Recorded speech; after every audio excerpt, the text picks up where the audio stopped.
Here's a look at the resume function on the Centauri Carbon 2 from Elegoo. So I ran out of this white filament.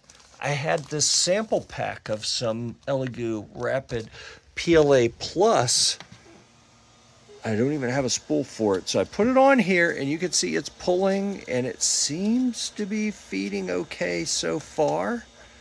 I don't actually think that's enough to finish these 16 little cruise ducts, but it could be because predominantly this is going to be, I'm using the setting to purge after a filament change into the infill.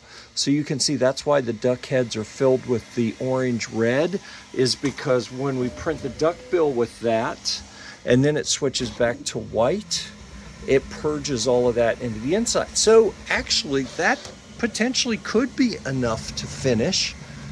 And it picked up where it was, and you can see, yeah, that looks like it's working okay. All right, the resume function, what it did, and I recorded it in a different video, it had a little warning that said the filament ran out, please replace, and press continue.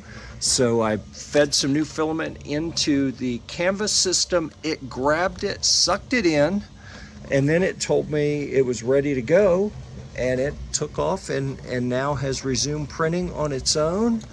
If we get in here closer, here's the prior one, and then this one. Looks to me like it's printing okay, so I'm going to give that a big win and say good job, Elegoo, on the resume function on the Elegoo Centauri Carbon 2. Like, subscribe, and follow so you don't miss any of our Maker Channel nonsense.